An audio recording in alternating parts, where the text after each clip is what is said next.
Hello everyone, welcome back to my channel. So today we are going to solve another problem. Problem is partition equal subset sum. So in this problem we'll be given an array, only positive integers. Find if the array can be partitioned into two subsets such that sum of the elements in both subsets is equal. So basically we are given an array and we have to make two subsets from that array, two subsets such that the sum of both the subsets is equal. So let's see for this. In this test case, if you see, can we divide this array into two subsets? Let's say this is X subset, this is Y subset, such that summation of all the elements in X subset is equal to sum of all the elements in the Y subset. Can we do this? See, suppose basically what we need to do is we need to divide this array into two subsets of equal sum. That means if X has some A, Y will also have some A, right? And then if X has some A and Y has some A, means this will have some 2A plus A. It will have 2A, right? Then only we can divide this into A subset and this into A sum subset and A sum subset. So means that if our array which is given to us, it has even sum. See, multiplied by 2 will be even only. So even sum, if it has, then only we can divide it into two subsets which will have equal sum. Otherwise, if this array which is given to us has odd sum, if it has odd sum, we will not be able to divide it. Let's see a test case. See, if you see this test case, 1 2 3 5, 1 2 3 5. If you add this, so the sum will be 11. And we obviously 11 cannot be, we cannot divide it like 5.5 5.5. We cannot do that, na. We have to take whole number, we cannot take a part of that number. So for this the sum was 20. I think for this sum is 22. So see, 22 could be divided into two subsets having sum 11 11. But when the sum is odd, we cannot divide it into two subsets. So this is our first condition, that if the sum of the array which is given to us, if the sum is odd only, just simply return false. Return false. That means we cannot divide this array into two subsets having equal sum. We cannot do that. False. Now let's see how we can divide it into two subsets. How we can check whether we can divide it into two subsets of equal sum if the sum of the array is even. Let's see that. Let me erase this. So you might be thinking that okay, if the sum is even, we obviously can divide it into two subsets of equal sum. You might be thinking that why there is a need for us to check now that whether we can divide it into two subsets of equal sum or not. Obviously if it has even sum, we can divide it. No, that's not the case. See, although it has even sum 22, but we are not entirely sure that whether we can divide it into two subsets having equal sum. I'll tell you. Let's see another test case. You'll understand more from that. Let's say we have 5. Let's say this is 12 and let's say this is 6. See, although the sum for this is 24, sum for this will be 24. If you see, this will be 18 plus 6, 24. And maybe let's take another example. Maybe what we can do is we can do something like this. 3. 1 second. It was 12, right? So we can do one thing. We can have 5 and 7. Something like this.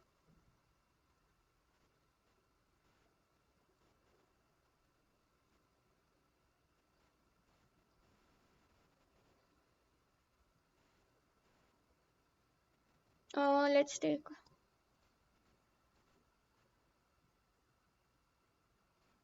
Okay, so let's take this test case. See, if we have two elements in an array, let's say 23 and 1. Although the sum of this array, 23 plus 1 will be 24, it's even, but we cannot divide it into two subsets having sum 12, 12. Why? Because see, it has only two elements, and we cannot like divide this subset and make sum 12 and sum 12. That is not possible, na? Because this is 23, this sum will be 23, and for this it will be 1. So, although the sum was even, it was not possible to divide it into two subsets of equal sum. So, first of all, what we can infer from this is what we can conclude that if the sum is odd, just return false as it is. And if the sum is even, then there's some thinking to do. We have some work to do. It could be a case that we can divide it into two subsets. It could not be a case like it could not be possible. So, how to check whether we can divide or we cannot divide? Let's see that. Let's see that now. So, I hope you are getting until now what we are trying to do. See, we need to like the sum is 22 for this array. We need to divide it into subsets 11, 11. Right? What we are going to do is that we have to check whether there is a subset of sum 11, whether there is subset of sum 11. Right? Whether there are two subsets of sum 11, right? So what simply we can do is we can find out whether there is a subset of sum 11 in this array, in the array. We just simply can check. If there is a subset of sum 11 in the array, some elements will be included in that subset of that array. Some elements will be there. Let's say x1, x2 elements are there, and the rest of the elements which are left will be in the second subset. Because the overall, if this has sum 11 and the overall sum is 22, the second subset will have obviously 11 sum only, if these elements are making sum 11. So what we have to do is we have to just check whether there is one subset of sum 11. Why 11? Because 22 divided by 2 will be 11. So this problem simply reduces to check whether there is a subset of sum 11 in this array, right? So now let's do that. Let's check. So that is if this problem is now reduces to the subset sum problem, which is very simple. Let's do that.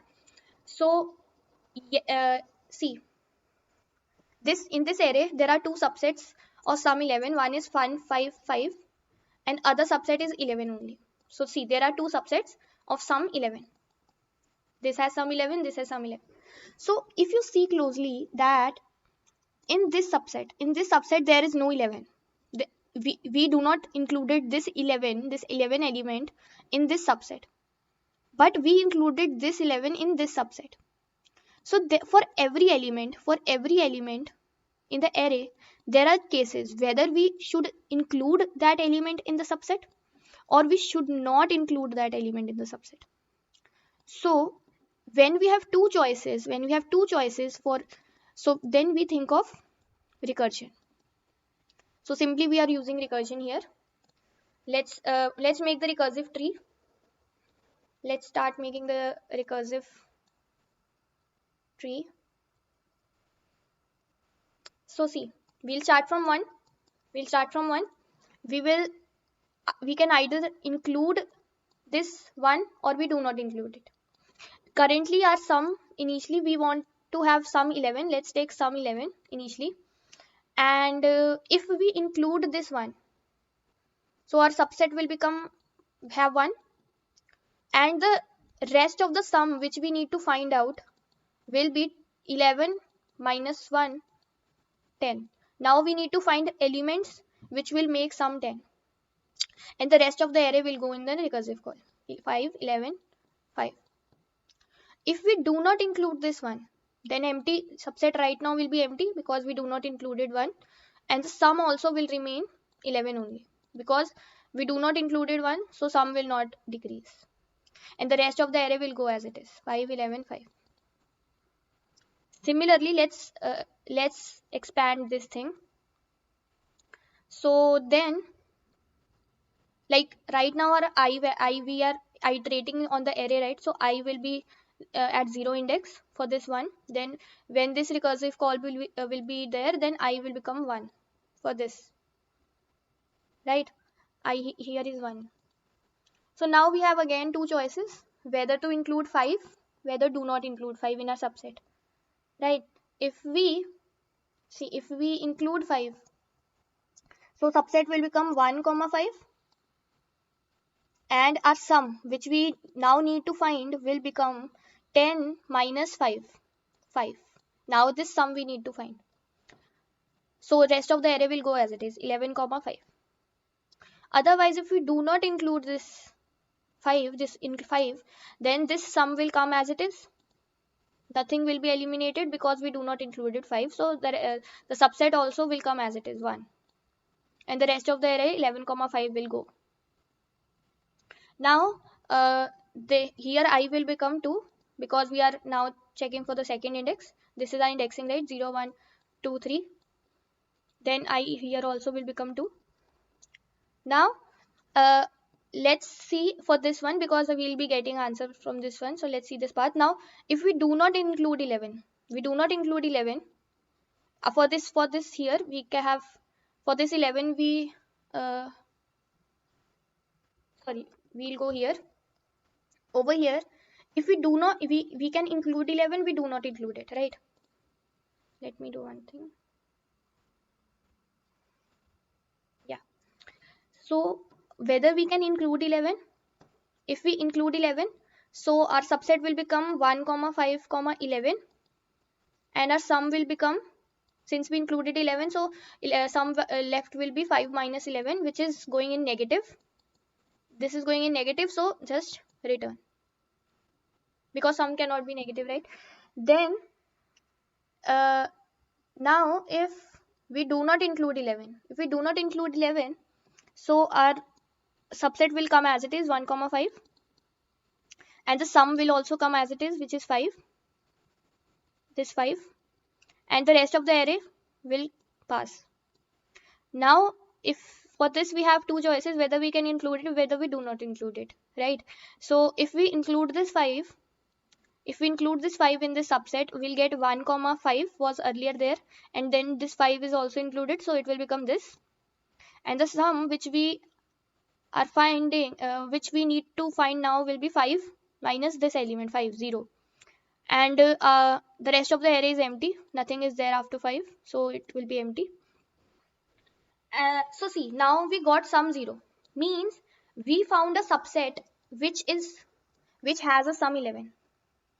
See, this subset 1 comma 5 comma 5 has sum 11. So from here, when a sum variable becomes 0, means we got a subset will return true. True is returned. So see, 1 comma 5 was making a subset of sum 11. So rest of the elements, we took this. Rest of all the elements which are left will also make a subset of sum 11, because the total sum was 22. Total sum of the array was 22, and if this subset is making 11, the other elements will make 11. So obviously there will be two subsets. I hope you understood the logic behind this problem, the approach we got through. So let's see the code now. I hope you understood it. Simply we are just finding out whether there is a subset of sum, the array which is given to us, array sum divided by 2, right? So now let's see the code. So first of all, in the code we'll be given can partition function, we'll be given the array. What we are doing initially is we need to check. If you remember, we first of all checked whether this array has sum even or odd. If it has sum odd, it directly return false. See, so we are calculating the sum of the array, and if the sum is odd, return false. And if the sum is not odd, then we will find a subset of the sum of the array divided by 2. 22 divided by 2, 11. So then we are calling this function. I'll tell you why we are using this map. This is for memoization. We are doing memoization also because there will be repetitive. This will be for repetitive recursive calls. calls. So we'll be calling this recursion function. We are passing the array, the current starting index. We are starting from I is equal to 0. See, we started from I is equal to 0. Then in each recursive call, I was getting incremented because we need to go to the next element. So, and the sum which we need to find the subset of is sum divided by 2 and the map we are passing. So this is a recursion function. Don't I'll explain what we are doing in these lines. So if the sum becomes less than 0, means the sum is becoming negative. So when the sum here become negative, we just return false. We return false. So when the sum becomes negative, return false. If sum becomes 0, return true. Means we got the subset. See, sum becomes 0, we got the subset, return true. Otherwise, if the I pointer, if the I goes to the end of the, becomes the length of equal to the length of the array, return false. So that means we will go out of the bound. So we need to just return false. And then we will be doing two recursive calls. One recursive call in which we are including the element. So over here we included the element. So we did two things. One, we decremented the sum value. See, the sum, since we included 1, though, so the leftover sum will become 10. And what we did another thing was we incrementing the I value. I incremented the I value. So one thing incremented the I because we go to next element, and since we included the element, decrease it from the sum. Otherwise, if we do not include it, I will increment, but sum will not decrease because we do not include that element. Why I will increase? Because we have to go to the next element to check whether we can include it or not, right? So these are two recursive calls. Now we are doing memoization because there might be repetitive recursive calls. How to know whether what we need to memoize is that, see, in the recursive calls. In the recursive calls, I is changing every time and the sum value is changing. I is changing and the sum value is changing. Map and nums will be as it is. I is changing, sum is changing. So we are making a string of I and sum, and if that string is already present in the map, means we have already calculated the answer for that recursive call. Just return from the map. Otherwise, just store the particular true or false result which we will get into the map and just return it. So this is we are doing memoization. So I hope you understood this problem. It's very easy. If you like the video, please like it, share with your friends, subscribe to my channel. I'll see you in the next video. Thank you.